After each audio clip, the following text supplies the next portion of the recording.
Screw it. Here we go. If you decide to spend your time, a finite thing, on something, and you are being paid with something that can infinitely be created, that is just not a rational thing to do. Hey everybody, this is the High Hash Rate Podcast. I'm Mike. And I'm Dan. And this podcast is just two plebs getting high and talking about Bitcoin, life, and the absurdity of the fiat world. Our guests don't necessarily get high with us, and you don't have to either. But it helps.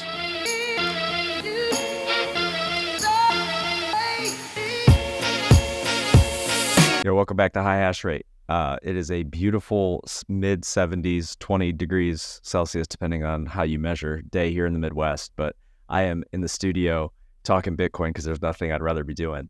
Today we're talking to Bram Kanstein. He's got the Bitcoin for Millennials podcast. He's also an entrepreneur and an early stage startup kind of expert or consultant. So Bram, how's it going? Yeah, all good, guys. We finally made it. It took some time for us to schedule, but yeah, it's always difficult with this time difference, right? But here it's a nice Sunday evening, so I'm happy to share it with you guys.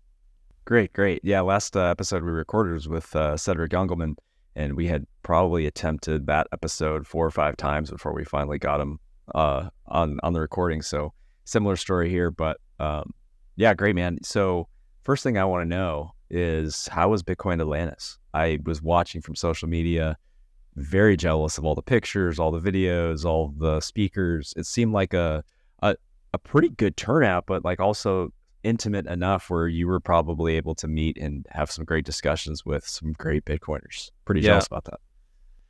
Oh, I loved it so much. It was so great. This was my second Bitcoin conference. My first was in Amsterdam at the end of last year, which was, of course, like down in the bear market. So it was only the crazy people who were left that actually went to the conference. But, in general, it's just really fun to meet people that you know from the internet in real life. Like, I don't know how it is for you guys, but like my real life Bitcoin circle is very small. It's like 2 or 3 people.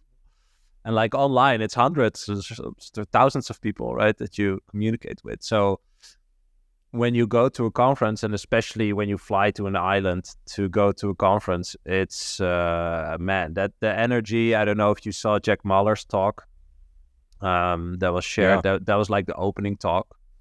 And it was like, Jack Mallers going to explain Bitcoin. And I was like, yeah, I know this. I know this stuff. But that talk, man, electrifying, crazy. Like, you could feel the energy on the... Right, they cover a lot of elementary things, like stuff that you already know about. But it's different when you're there, listening to it in person, surrounded by hundreds, maybe thousands of other Bitcoiners there to listen to it.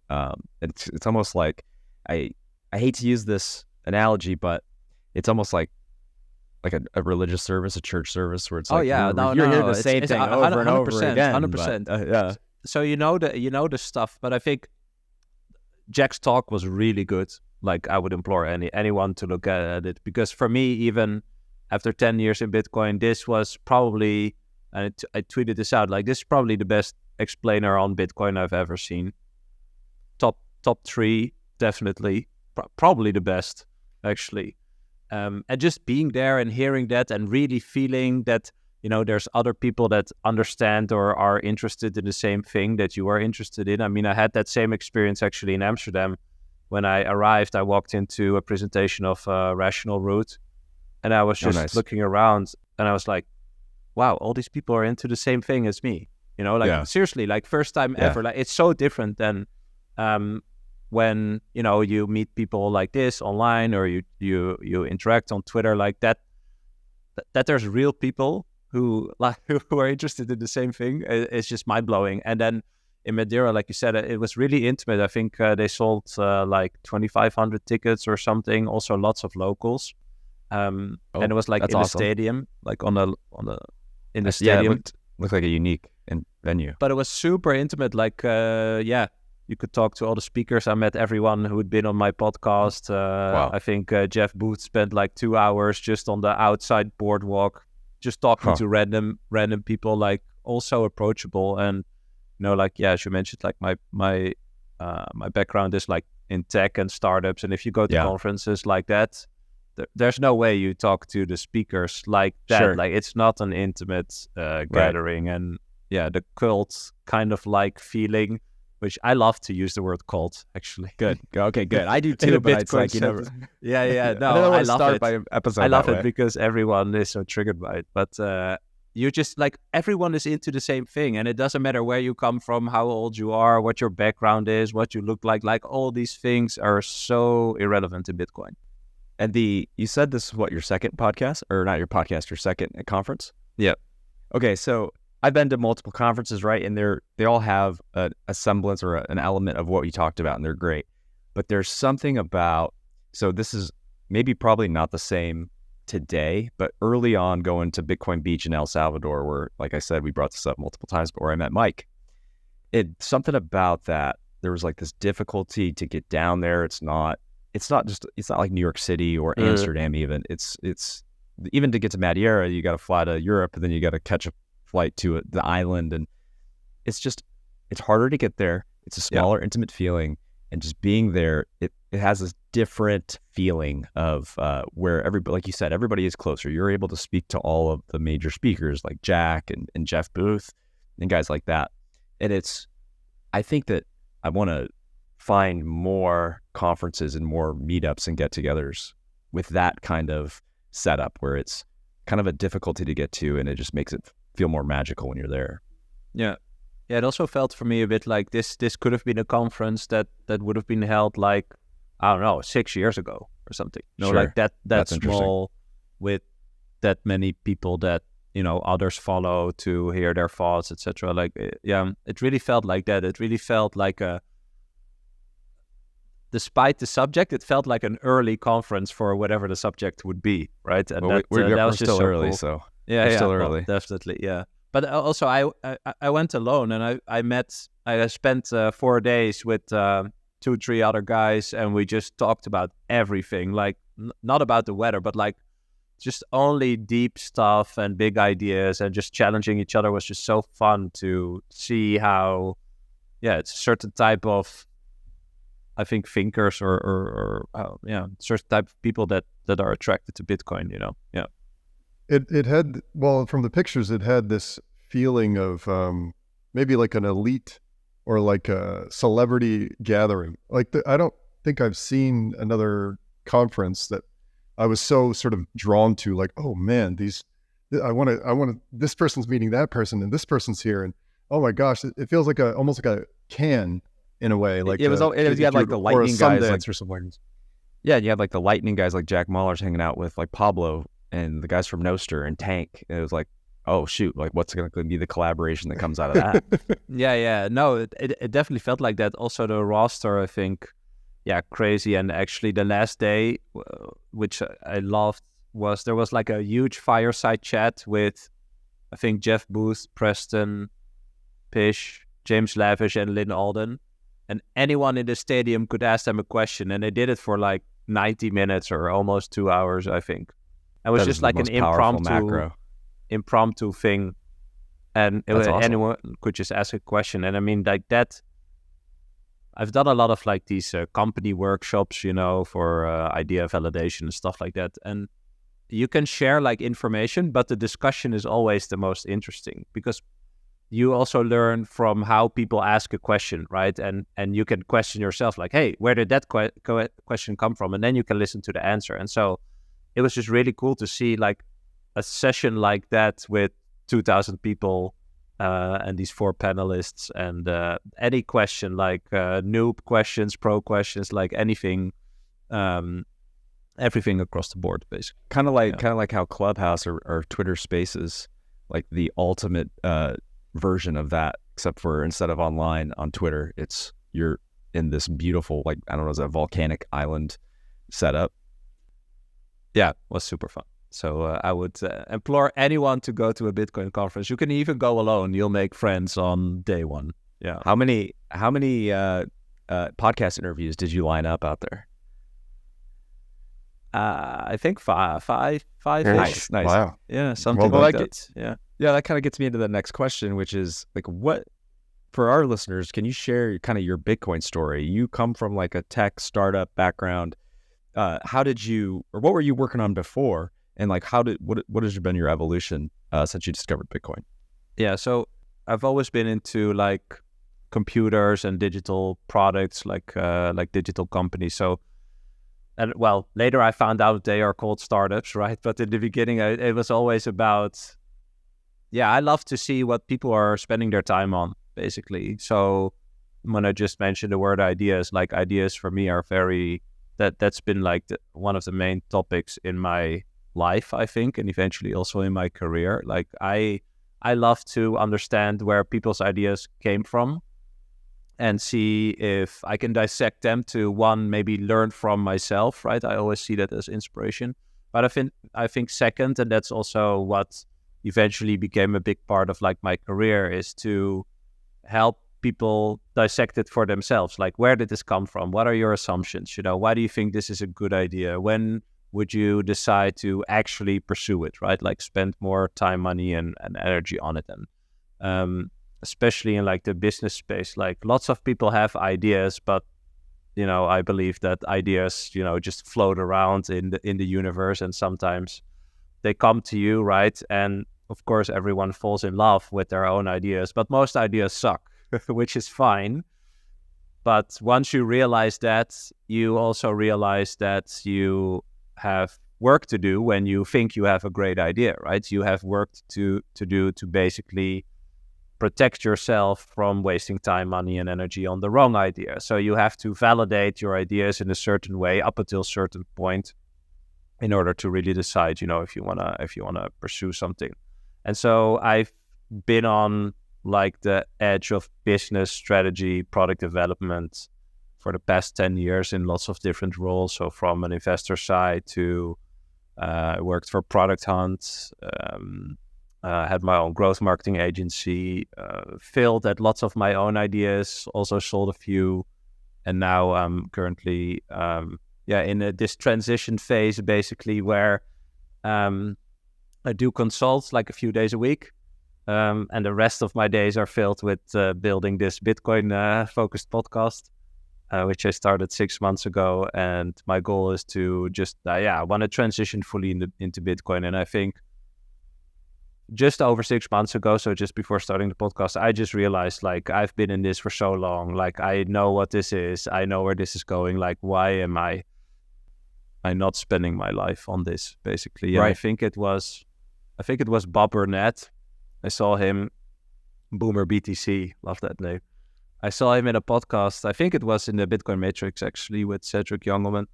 And he said, like, this is the biggest thing you can contribute to in the world, basically. 100%. And you have a moment in time where you can actually decide to do that, something like that. I'm butchering the quote, but it doesn't really matter. And at that point, I was like, yeah, like, I need to do this. I know how big this will be, and I want to contribute to that. Yeah. You mentioned the ideas and listening to people's ideas and trying to define or figure out what ideas are good.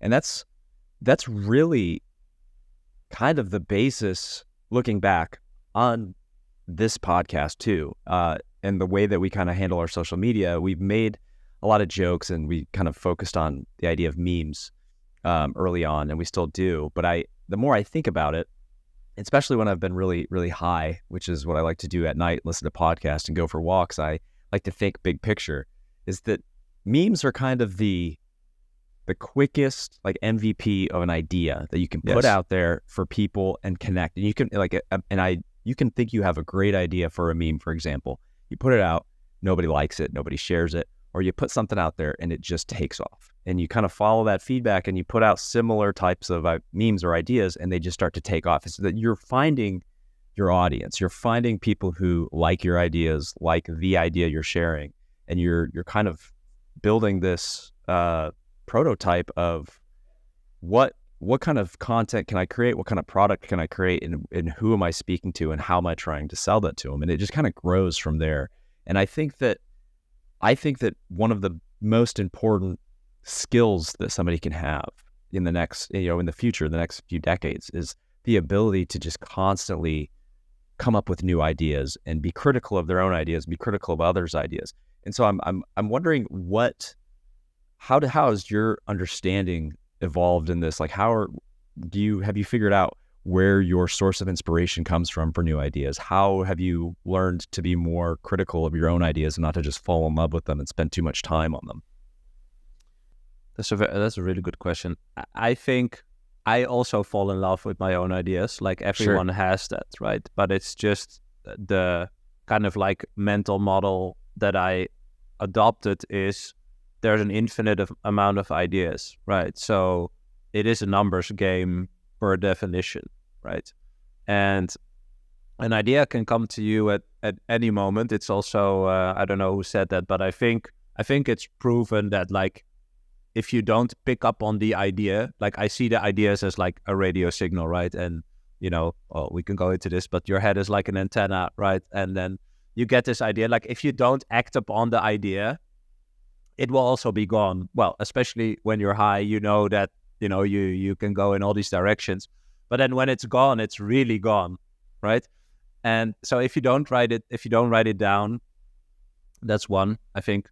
And then two, to act upon it, basically, like you have to. So one is there's an infinite amount of ideas, so it's a numbers game by definition. So most ideas suck, right? When you have something that you want to know more about, you first have to have like an introspection of like, okay, what is the basis of this idea? How do I substantiate this idea? And does that make any sense, right? So there already you have like this little ego battle going on, because you'll be like, oh no, this idea is amazing, right? But if you rationally go through it, the more you are explaining it, the worse the idea is, basically, right? So if you're looking for more stuff to substantiate, the worse the idea is, right? So the best ideas are like one sentence ideas that you can just not say a lot about. Just so coherent thoughts, basically. It's a result of a coherent thought.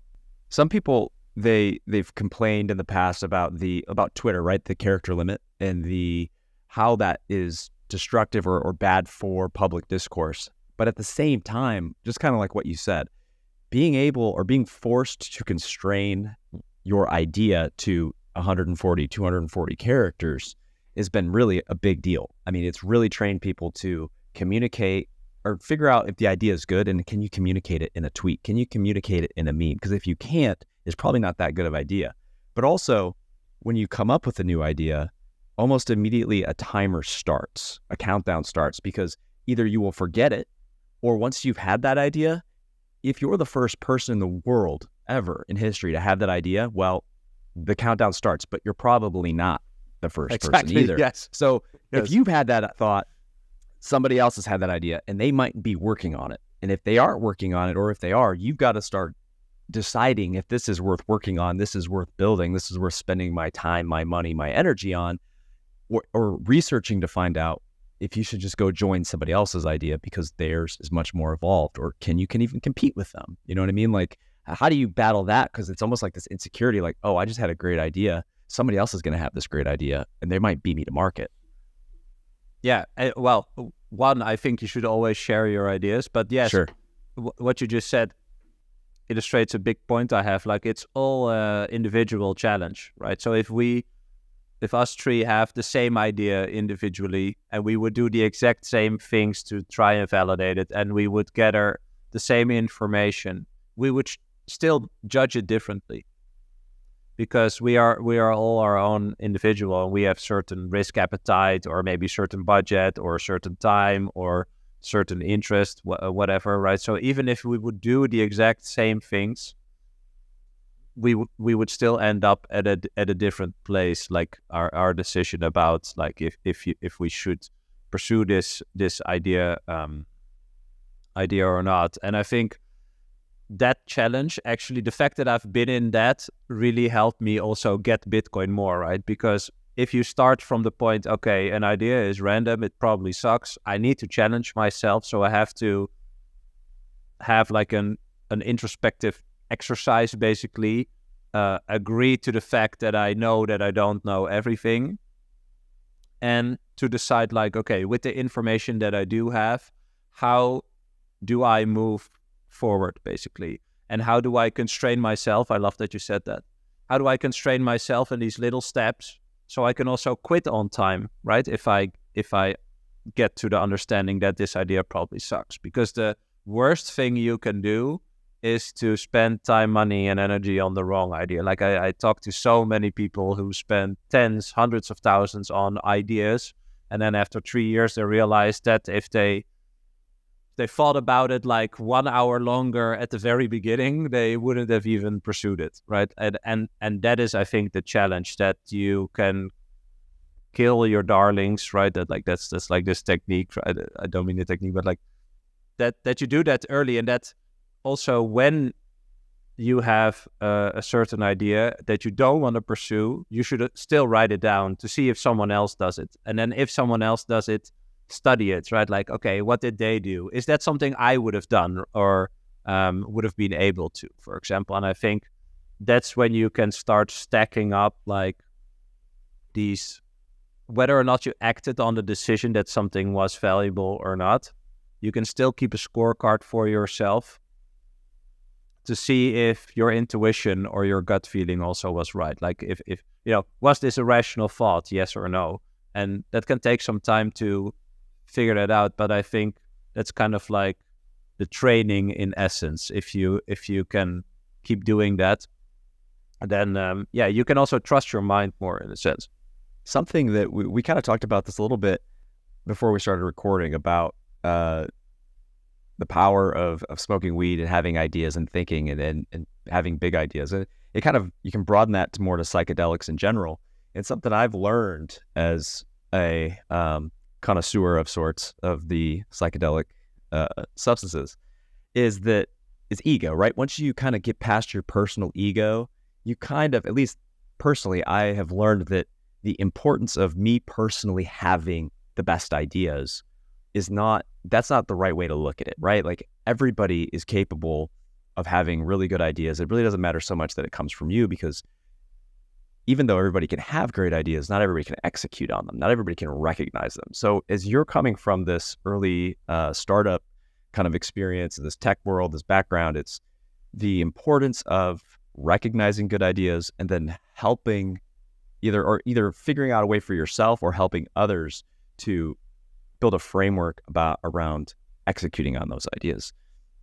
And I guess I'm wondering, or I guess my thesis is that Bitcoin is one of the best examples of, you have to think less about your personal good ideas and more about how to take the great ideas from this community and work on them together as a network to boost them and to like really help them grow, because that will make all of us more or better off if they succeed. Yeah. What I think is interesting there is that like usually when you have an idea, the idea is about something that will exist and will be valuable in the future, right? Like the idea is always about the end thing. And that's also why it's really hard that if you would try to do what I just mentioned, right? You basically like chop it up, you make it as small as possible, you time box it and all these things. That already is a really hard thing for people because they think they are like downgrading their idea. But you cannot do everything at the same time, right? Like if your idea is something that is finished and exists in the future, like what are you going to do tomorrow on Monday? Like tomorrow on Monday, you don't have the thing. And if the idea is like in a certain industry or interest that you are already into for, I don't know, dozens of years, right? Then it's easier to work with like the insecurity or like the unknowns basically around the idea, because you already have a bigger picture idea of this is where that industry could go, for example, right? But lots of people that have startup ideas, right? That, you know, most startup ideas, they are perhaps in a certain trend or stuff with AI right now. But it's still pretty much developing, right? It's still pretty much a wild west. So lots of people that, for example, let's say have ideas to build startups in like the AI space, they jump on this trend, but they don't see like the faraway picture because they have no clue where that's going to end, basically. And then I think it's actually way harder to validate these ideas because the entire foundation, or at least the context in which you're operating in, is super, super shaky. Does that make sense, right? So if you have a belief or an understanding of something in the future, it's easier to move towards that point.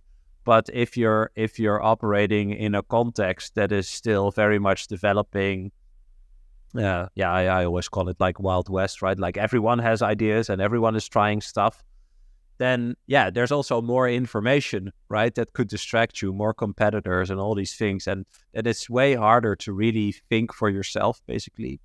And so maybe to jump to Bitcoin in that sense, like with Bitcoin, I think, although the context is shaky of the, when we talk about financial world, when you understand that Bitcoin is just a protocol and it's just doing its thing and it's just a set of rules that's enforced by 15,000 decentralized computers, that is the foundation, right? So anytime you doubt your understanding or you read an opinion of someone where you think like, oh fuck, is this Bitcoin thing like really a thing? You just go back to that basic understanding, right, of Bitcoin is just a protocol. It's just still doing its thing. You can look up the hash rate. Like, is it still working? Yes, it's still working. Okay. And that is like a grounding factor in the uncertainty towards the future, basically. And so that's why I think, when you talk about when you smoke and you think about these big picture ideas, it's easier to go to that place when your ego is out of the way, basically, because I sometimes also have this when I don't smoke, right, and I think through Bitcoin like rationally, for example, I end up in a place where I think like, wow, could it really be this big? Like, is it really this thing?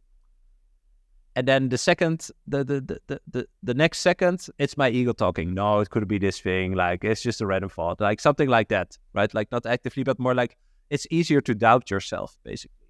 And that's also why, I think it's cool. Like you do a podcast, I do a podcast, like lots of people do that. But I think it helps when you talk through these ideas with other people that you realize that they also end up in the same place, totally disconnected from you, but they end up in the same rational place. But you only get that when you talk to another person. When you're alone, it's pretty hard actually to battle that ego in a sense. So I think for me, cannabis has really helped me to go to these places and then also like integrate these bigger thoughts where I like ended up. You mentioned, the integration of AI or this explosion of AI. This conversation made me think of a question of like the competition between man and AI, and where ideas fit into that frame. It's like it's like, as you mentioned, Dan, you have to have ideas. Like that is like the thing that you have to come to the table with these days, because the thing you're battling is this amalgamation of ideas in a way. And also, if you have those ideas and you've typed them into your computer, you've searched for them, you wrote a blog post about them, you didn't execute on them. Well, now the way AI works is AI may steal your ideas and share them with other people in more concise form after they've been compressed into these LLMs. So not only now are you competing with, I guess, the AI or the data for just value, they're stealing our ideas, if you want to look at it that way. They stole my idea. Yeah, for sure. Yeah, it's funny. Like if that idea is able to be like commoditized by the AI, is it a good idea? True. One of the things, to go back to what you mentioned earlier, which was if you're trying to spend too much time explaining an idea, then it might not be that great of an idea. Maybe you've got to think about it more deeply. But I think about how the where we're at today with Bitcoin adoption and compared to the beginning days. Like today, if you want to get into Bitcoin, you want to learn about Bitcoin, you've got so many podcasts, so many books, countless talks, conferences, just white papers, Bitcoin magazine articles. There's apps to use. There's endless ways to learn about Bitcoin today. But back in 2009, there was a white paper and there was a beta release of the software. That was pretty much all there was. But still, within a few months, people all around the world saw that white paper, they saw that code, and they recognized a good idea. And they started immediately building upon it, sharing it, putting money into it, putting electricity behind it. And it started to grow from there. So there's this, instead of trying to explain your idea, a lot of people need, in my opinion, the best way to do that is to help them, is to create something they can use, to create something that creates value for their lives. So instead of me trying to explain, well, Bitcoin's this network of computers and it talks to other network of computers and they send packets of information back and forth and it's decentralized, that's a lot of jargon, that's a lot of information for people to process. But if you just give them a very intuitive, almost like an interactive meme to use where they can send that value back and forth, they can see those connections with others, they can make those connections with others, trying to kind of know your audience on who am I trying to impress with what I've got so far. This is what my idea has evolved to this point. They can help me build to explain it to all the late stage adopters, all the people that will recognize this later once we've built the good foundation. And Bitcoin is like that original foundation that you can just build off of this now. You don't have to reinvent the wheel. Yeah.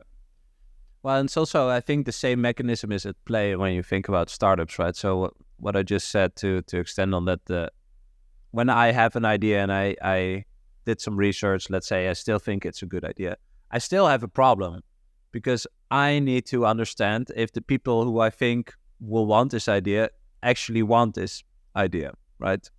And I have to understand where they are coming from right now. Like, do they realize they have a problem? Are they actually looking for a solution? What is their solution, right? Like a solution is not only a competitor to your idea. It's also, I always say, like alternative solutions is also doing nothing, right? So you can be aware of a problem and not doing anything. That's also a choice, right? And so as the entrepreneur, it's your job to figure out like where are most people at and can I distill a certain type of segment or group from that I can actually focus on. And I need to learn like how to talk to them, right? Like how do I talk to them about their problem? How do I talk to them about my solution?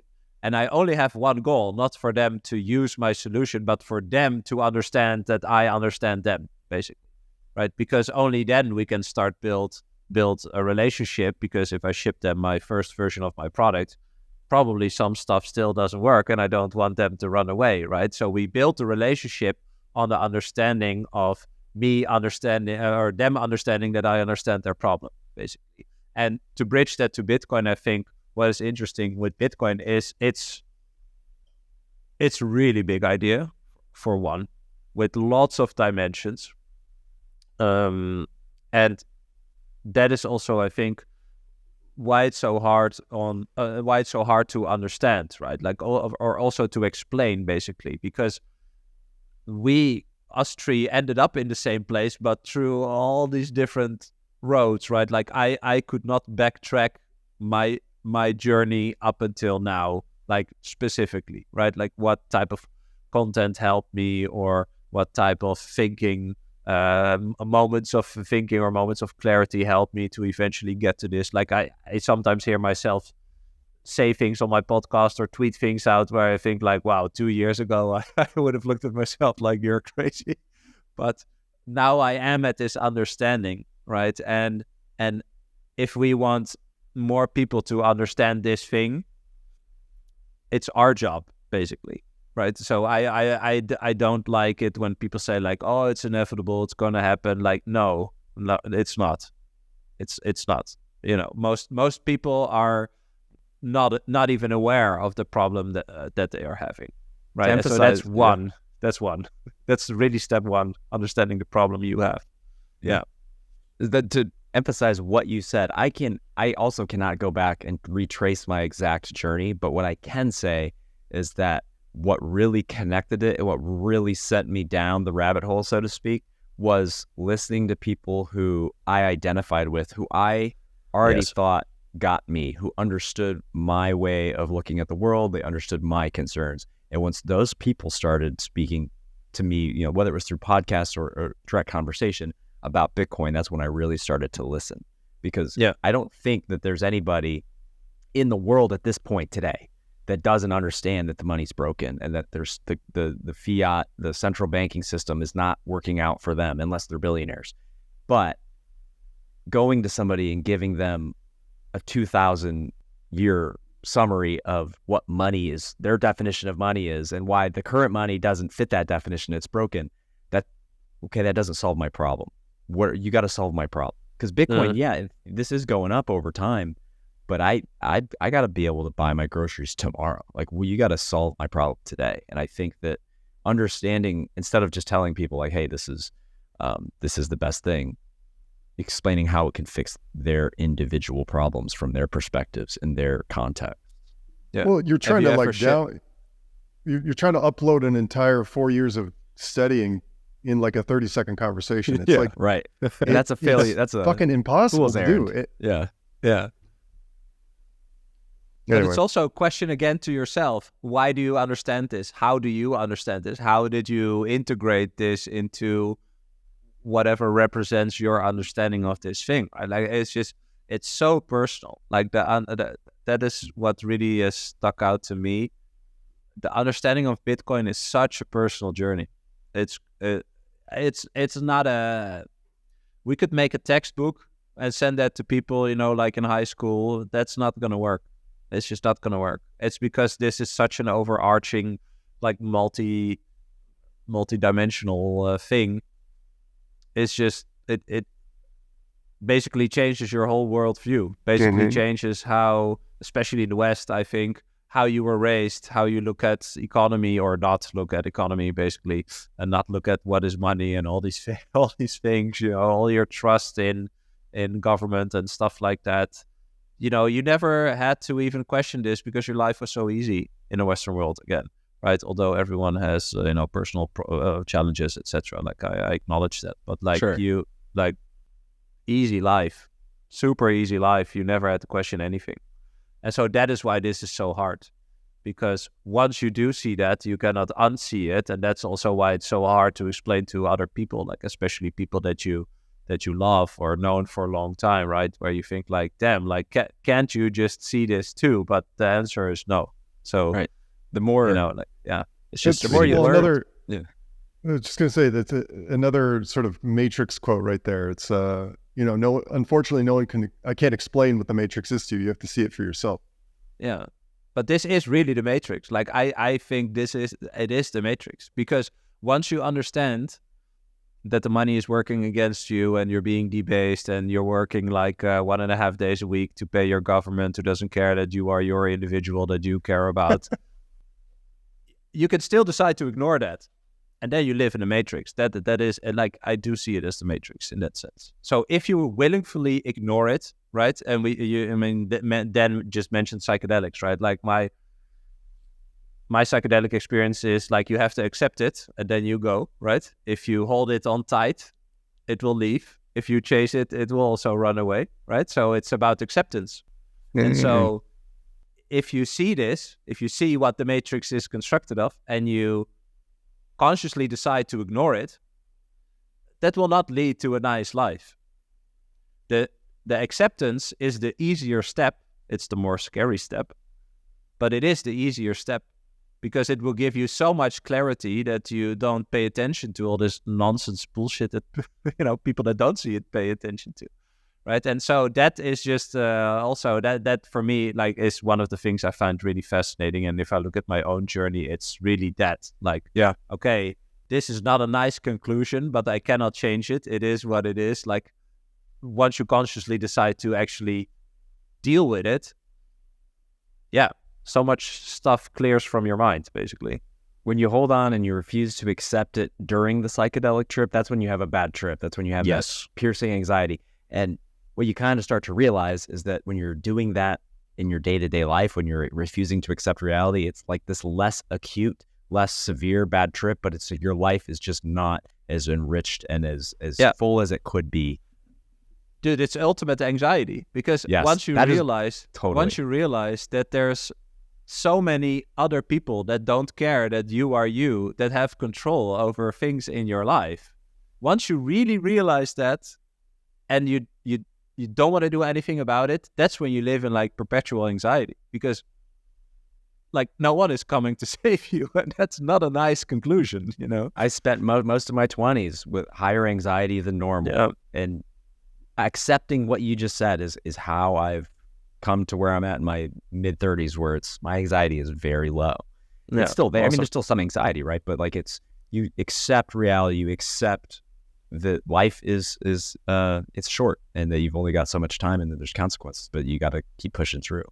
And also when you decide to accept that you know that you don't know everything, then you also know that other people have no fucking clue what is going on here, right? Nobody So fucking knows anything. That's like, true. right? Like everybody's winging it. Like seriously, everybody's winging it. So that's part of it's part of slaying your heroes, is realizing, oh, I thought this guy was the most brilliant. He had it all figured out. He knew what was going to happen. You're like, oh, he's just a dude. Yeah. He's just a dude. I assure you, if you met Dan and I in real life, we are a couple of fucking retards. That is the truth for sure. Yeah, right. My best friend is a special forces police guy, and I've known him for 20 years, and he's a fucking retard, and he walks around with a machine gun. It's like that. It's really like that, you know. Not to say that he's not good at his work. He's really good at his work, but it's all like that. Like really, you know. And it's so funny, because if people listen to this and think like, oh yeah, well, that makes sense. Take 5 minutes and think about if you actually believe it, if you actually accept it. Because if you don't accept it, you think lesser of yourself with regards to other people. And that is something you have to fix. Because you want to overcome that, yeah. Everyone is the same. Like there's no difference. So if you have a good enough idea, you can impress Michael Saylor. You can impress, you could have impressed Steve Jobs, whoever, right? It's you kind of got to get over that. That's ego. That's part of the ego. People think of ego as a thing that's like focused on you have too high of an opinion of yourself, but really it's also just you're just too focused on your perspective. That's what Steve Jobs also says, right? Like if you look around, everything you see is built or made by people no smarter than you. Like that's right. I was thinking of that exact quote. Yes, like that is true. And everything you see from I'm looking at books, I'm looking at a Transformer, Lego. That was an idea, and someone manifested that into like the physical world, and that is the only mechanism I think you should understand, that anyone can do that. Basically, 100%. Bitcoin is one of those things that the more you learn about it, the more you immerse yourself in it, the bigger your ideas about what it can be kind of grow. So I'm curious, since you got into Bitcoin, since you kind of went from, being a Bitcoiner or dabbling in it to this point where you're kind of focused on it, almost, full time, how have your ideas grown? Like, what are some examples of how you've started to rethink or re-see Bitcoin now that you're just so immersed in it? I think I learned a lot about so back to that part about ideas, right? Like you have to challenge yourself and figure out if an idea is a good idea before you spend more time on it, right? And time is the most finite asset that we have, and nobody knows how much time they have, right? So it would suck if you would spend your time on something, like too much time on something that is just a bad thing to pursue, basically, right? And it's funny because I understood that before, but I think even like 3 weeks ago or something, I realized that if you decide to spend your time, a finite thing, on something, and you are being paid with something that can infinitely be created, that is just not a rational thing to do. Right. So why would you be rewarded for spending that time with, again, something that can infinitely be created, that you will also be taxed on, and whatever is left you will also be taxed on when you spend it. Like if you like go down that whole thought, I think you end up in a pretty dark place actually. If you when you realize that. For me, that's actually. I'm also thinking through it now that I'm talking about it. But ending up there, like, it was actually pretty profound. Where I felt like that just gives away, and this is one of my central topics, I think, in Bitcoin. Like, that gives away a certain responsibility over your life to other people that, again, don't care who you individually are. Like, not even in a bad way, but you're just so far removed from them that, yeah, like, who are Bram, Mike, and Dan, right? Like, we don't, yeah, they're irrelevant to us. Yeah, like, that's just not okay. So that central theme for me around, like, would you defer responsibilities to other people with knowing that will impact your life? Most people would say no, but everyone is doing it, and yeah, for me that is a really big topic. Another topic that I love is I love the software thesis by Jason Lowry. I don't know what your guys' opinion on this is, but I love his idea. I don't get the controversy. I love his idea. I don't either. I don't understand the controversy. I don't know why they call him a grifter or whatever. Like, I assume that there are smart people who work in the government. They are not all idiots, right? They're all just dudes. And if you read that thesis, it makes so much sense for me that I think it should make sense for some 5-star generals to pick up on that. Right? If not, that would be really bad. So that is kind of like, this is my thinking, right? Like, I can go that place and I think, like, would the opposite be true? And if the opposite is like, no, that has like a very low probability, then my thought is probably right. Does that make sense? Right. Like, right, as in, a general would pick this up. Right. I would choose that over no one is interested in this thing, because that would be like really, really stupid.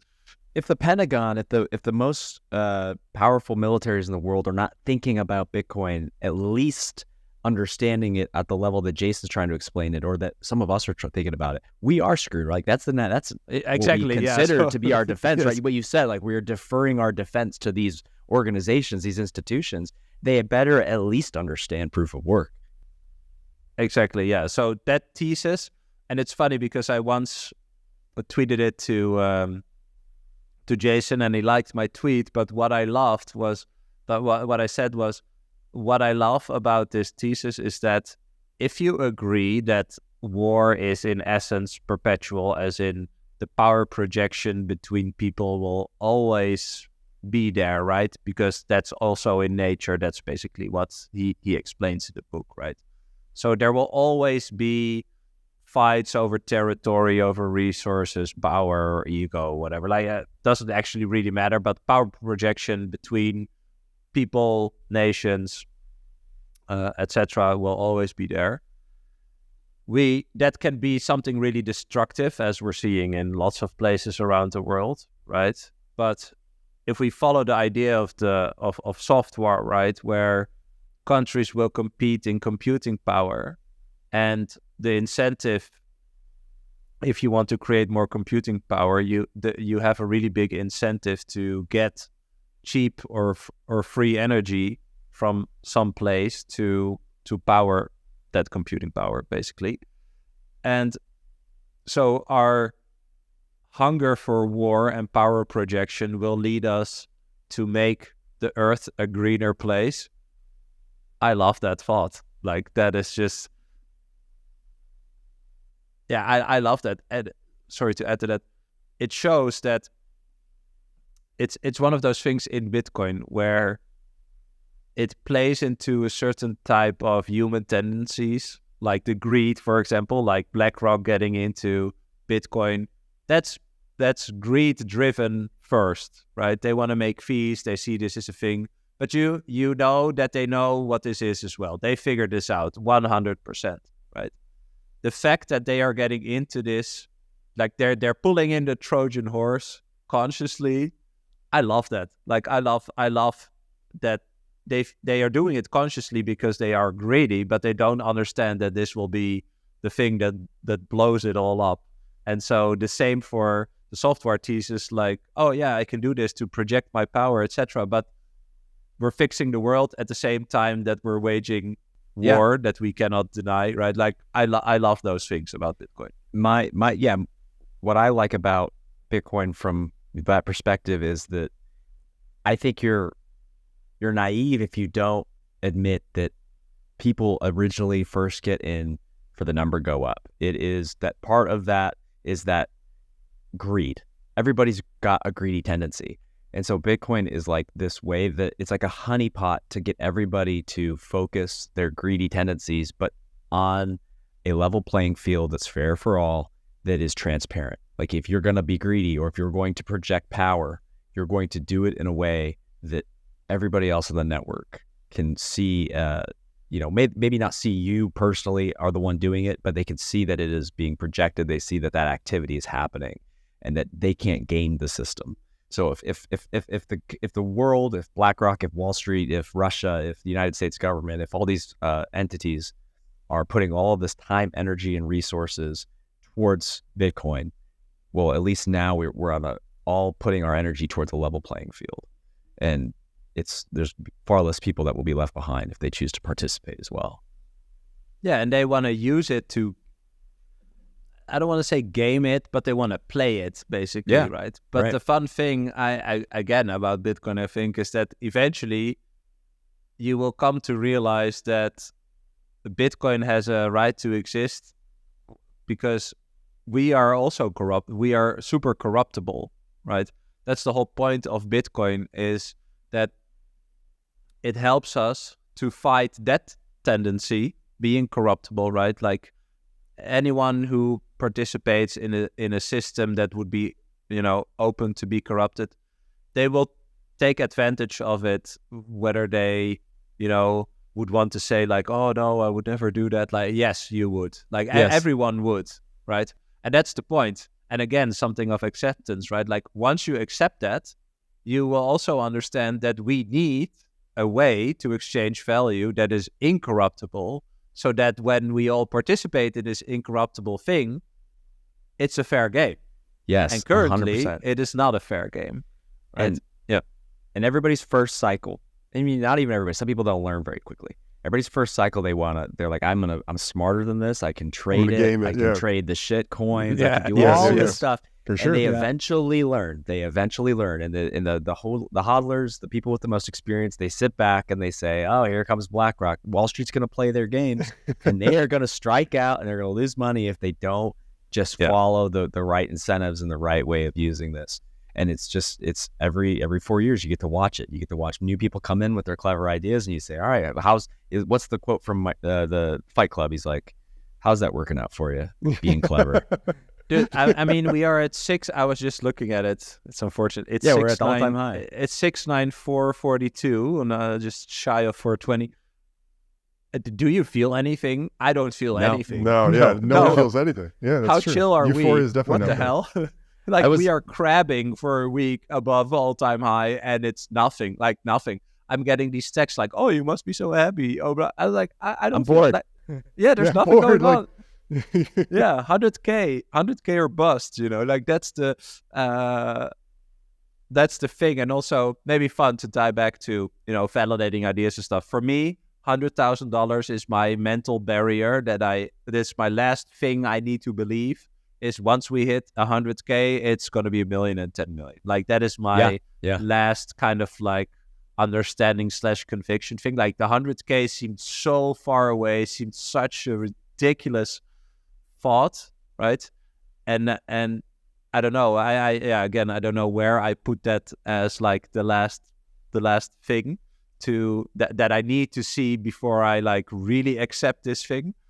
But yeah, that's it for me. I agree with you. I think I think once we get to 100K, the ride to 1 million could be very, very short. And I don't think it happened in that day, but you know what I mean? Like within a year, within a cycle or two, it's going to be 1 million. Because I was thinking just about it back in January, we were having conversations. I was having conversations with my dad. I was having conversations with Bitcoiners. We've seen it on Bitcoin Twitter. It was like, are we going to even be anywhere near the all-time high or on the halving? Or when do we get back to 69? And then something happened, and this was in February when we hit 50K. And for me, there was some mental barrier there about it going back above 50K. And once it did that, I mean, boom, the ride to 70 has been a couple of weeks. So who knows what could happen? I think 75 will get us to 100 quick too. So fun, eh? So fun. It's so entertaining for me right now. Like it is a good time. It's pure entertainment. Like I'm super interested, obviously. Like I'm into this every day. But it's so entertaining. It's so wild to realize that we actually front ran the people that have to figure this out. Like their job is to figure this out day in, day out. And we already knew this like 5 years ago. You know, like I know. That's so funny to see. It's also, again, like for that, you know, challenging your personal beliefs and stuff, like that is the signal. The signal is that if you ended up here, you did the work. You can trust yourself. You can trust your thinking. 100%. You can really do that. You can really, really do that. It gives you a lot of self-confidence. That's why it's so entertaining. Yeah. Sorry? It gives you a lot of self-confidence when you ride it out and you were proven correct. You know, some people like to just throw it in others' face and they like to celebrate, me included. But it also just is like that personal self-confidence of like, I picked the right thing, or I was right about this. I put all this time and energy, mental energy, and it's paying off. Exactly. Yeah. Yep. And that's just really cool. Yeah. Bram, I have a question. I do have a question. Where are you spending most of your time these days? And what is the sort of monetary fiat temperature over there? You mean country-wise? Yeah. I'm in the Netherlands. Okay. So we once ruled the world. All I see from the Netherlands are all these like protests of the farmers. Yeah. I'm curious about all this kind of, Oh yeah, no, I think that's what you see on the farmer protests. I don't see them a lot actually. Is maybe like 6 months ago, but yeah, that's a really big topic. So actually, this was last year was an election year. They're still forming the cabinet, so that's taking some time. But you know, once you basically see the matrix, you also see all the bullshit that people talk about, which is now, super fascinating. Actually, I got added. I was on a Dutch radio, like a finance station, and we talked about Bitcoin. And then after that, I got added to this Telegram group, like 250 people in it, like politicians, people from banks, journalists, Bitcoiners, and it's all about Bitcoin. And there's two guys from the financial newspaper, and I just realized at one point they don't have a clue. They are just writing nonsense, like pure nonsense. And I asked, like, why do you write this down? And then they said, like, to fill this newspaper and to make people aware of the dangers of Bitcoin. And then I said, but like, did you actually study this? And then he said, well, it's my job. And then I said, well, that doesn't mean you actually understand it. That didn't answer my question. Yeah, and so at that point I realized, okay, like I consider myself an expert in this after 10 years, and I know that what you're writing down is nonsense.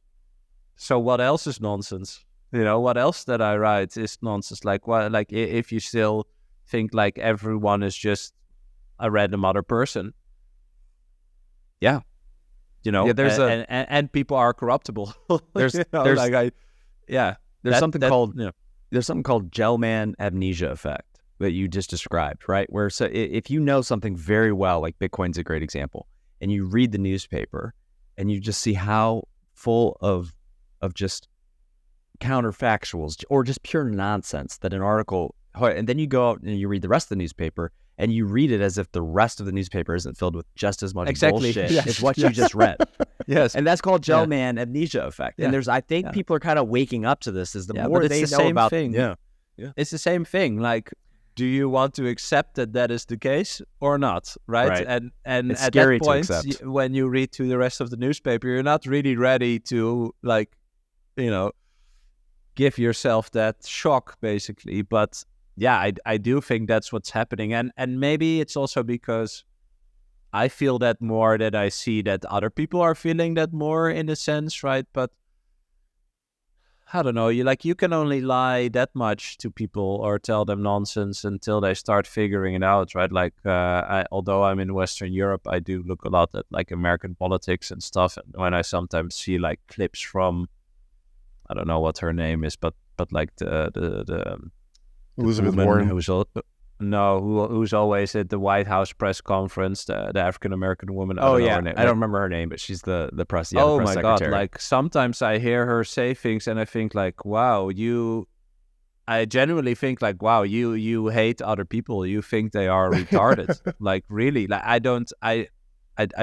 mean that in like a bad way towards her, or, whatever, she has that position. But the fact that Jean-Pierre, that's her name. yeah, like that, those are like the talking lines, like the communication lines. I'm like, wow, that is, again, or most people are retarded, or they hate the people of the country, right? Right. There's a little bit of both. Well, I go to the latter, but it's wild. It's crazy. When you see stuff like that, and you think like that, yeah. And then I think about, okay, if you go to your spam folder in Gmail, you see all these messages, right? And you think like, well, how the hell does this work?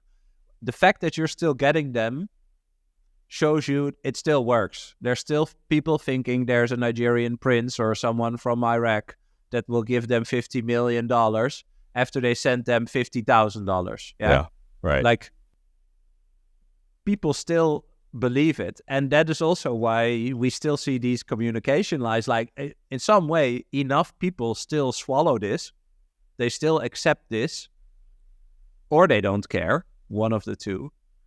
But not enough people are like, I'm done. What the fuck are you talking about? Like, I walk outside of my house in a big American city, and I trip over fentanyl needles and tents. And you're saying that everything is resilient and sound and all these, like, what are you talking about? And I think in Europe, we are always a bit further behind. I think behind America. I always think like 1-2 years in certain ways. That was always the case back in the day with like music and stuff like that. But I also think like politically wise, this year is an election year in, I think, over half of the countries in the European Union. So we will see big shifts there. But yeah, the tension is definitely here also. Is there like a Malay moment happening in Eastern Europe or in Europe at all? Like a conservative coming in? And I don't know. Maybe this year. But also like conservative, like when I was younger, I would never have labeled myself a conservative. Now, I also don't know really, but if people say like, oh, Millet is a conservative, like I try to look at people without any prejudice or like certain glasses on. I just listen to him and I think like, okay, this is a rational guy. Yeah, rationality. And then at one point, there was an interview of Millet in a TV show, and they asked him about death. Like, are you afraid of death? His answer was like one of the best answers I've ever heard about death and life and what life is worth. And he talked about love and his family, and that, it's not about power, but about sharing love, etc. But just the entire answer, I was like, okay, this is a good guy. Like, you cannot fake, maybe I'm naive, but you cannot fake that, right? People who would want to fake that would not give that answer, right? And so I think that is what a lot of people do yearn for, like just seeing that this is another person. It doesn't have to be like good news all the time. It's not like, oh, it's like that is what you hear. Like, people just want like we just had the president real talk. We just had the president give the State of the Union, and I don't think that there's any rational person who looks at the current state of the United States and thinks, oh, this is great, this is positive. And he comes out and he tries to give like this fake, like, there was a lot of anger in there, but he was also trying to say a lot of things were going well. And it's like, you don't always have to lie. You don't have to, you shouldn't lie at all, but like, you can be honest. You can kind of say, hey, things are not going great. We have to pull ourselves up by our bootstraps and figure out how to solve this thing. We don't have to always project this facade of everything is going well, everything's growing. We have endless growth, endless strength. It's sometimes the honesty and the vulnerability actually is more beneficial to kind of give that.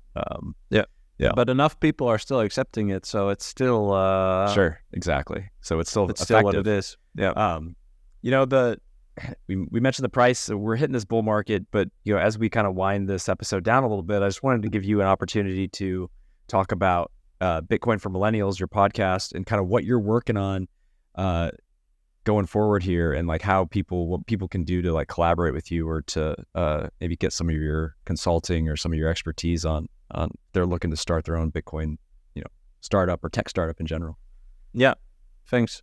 So 6 months ago, I started this podcast, Bitcoin for Millennials. I had I think 4 or 5 conversations with friends or just like other millennials that week, where I was just like, they all have money. They don't have Bitcoin, and I'm just trying to orange pill them. One now has 1 Bitcoin, so I'm happy with that, just because I kept yapping at him. But then I just realized, like, even though you might profit in a fiat system, you can still not understand it, right? And that is actually when it gets harder to realize and then accept that you got lucky in a sense, right? It's not that you did not do work, but the entirety of the system is designed to work against you, and you, in some way, got lucky, right? So when I had those conversations, I was like, okay, how can I talk to these people that, again, growing up in a Western country, never getting taught about money or economics, money was never a problem, right? I mean, like, if you're poor in this country, you're still richer than the average, I don't know, name any Eastern or African country. So yeah, like you just don't have you never had a problem, so you don't have an incentive to think about this, and to basically challenge this. So that was like one, and I think in the week before or after, so it was just in the space of 2 weeks, I talked to like 4 Bitcoiners, and just a call like this, and at the end we were like, oh, this was a nice discussion. We should have recorded this and then just shared it with others, right? And then I thought, well, why am I not going to do this? Because I already decided, like, I want to contribute to Bitcoin in a certain way. And then I thought, okay, well, why not another podcast? But by niching it down to like 4 millennials, I think, we are going to inherit the money of the world. People are starting families. They have had certain career up until a certain point. So they should have some money, some savings, wishes, thoughts for the rest of their life, like how they want to build their life, basically. But they have no clue about how the system works that they are participating in. And I was exactly the same. I was 30, I had a mortgage, I was working at a bank, until a colleague explained to me, did you know that the money in the bank is not yours? And I was like, I'm an idiot. Like, I'm participating in this and I have no clue. And I'm working at a bank. Hello, So that is like my main driver there is, and of course, like, I have people who are Gen Z or boomers or Gen Xers who listen to it. Everyone can listen to it, of course, but just by adding that to the title, it's like, okay, I want to talk to my own generation, which is still a big enough niche, right? So that's basically the story behind it. I just started it. I have one goal, which is 100 episodes, like the Mr. Beast strategy. You make 100 episodes, you figure out if it's valuable, if people want to listen to it and follow you. And yeah, it's going great actually up until now. So I think I have like 6,000 plays on Spotify every month. Last month I had like 50,000 views on YouTube and 3,000 subs now. So in some way, I don't know, I think of myself as another random dude, but in some way I'm doing something right. And I'm happy that people are enjoying it, and I'm connecting with people all over the world. So it's super rewarding for one. And so, if anybody wants to check that out, it's a Bitcoin for Millennials on YouTube, Spotify, etc. For our And, listeners, for our listeners, I recommend start with Eric Kaysen, Jeff Booth episodes, or even our favorite, one of our favorite guests, Eric V. Stacks, is on there. So I think you'll get into that. All the rest of the roster of guests is really excellent, but it's great. It's a great podcast. Yeah, and maybe to add to that, like when you see those guests, I never thought I would talk to all these people that everyone knows, basically. But I think that is the beauty of Bitcoin, is that, it does, everyone is literally a random other person, and it doesn't matter where they come from. They all did the same work. They all had a personal journey in challenging their, worldviews, beliefs, all these things. And if you look at Jeff Booth's last talk at Bitcoin Atlantis, like this is exactly what he talks about, right? The fact that it's so personal, and therefore that is what you connect on when you meet like other Bitcoiners. And that's also why in some way I've been able to have these people on, because we are just connected in some way, and they love to talk about their own journey. I mean, that's also why I'm sitting here. Like, I think just sharing about the work that you did is already the inspiration, hopefully, for someone else to do that too, right? And so, I think that's my most important message. Yeah. Awesome. Other than the podcast, where would you like to send the listeners to learn more about you or connect with you? Yeah, I think mainly to my X account, which is Bramk, BRAMK, and they can check out my website and like my services at kanstein.co. Yeah, that'll all be in the show notes. Bram, this is a great conversation. We should definitely do it again. We'll try to do it on like a Friday night or something, so you can smoke with us. Yeah. We can maybe get into a little bit more of the high level ideas, quote unquote. So, but yeah, this was awesome. It was great talking to you. Thanks for coming on on the show. Thanks for having me on, guys. Enjoyed it. Thank you. Awesome. All credit. Thank you again for listening to the High Hash Rate podcast with Dan and Mike. If you want to learn more about the podcast and see what we're up to, you can find us at highhashrate.com. Or if you just want to speak to a couple of baked ADIQ plebs, reach out to us at hello@highhashrate.com. Or you can reach out to us at the High Hash Rate handle on X. Later, everybody. Holy Toledo!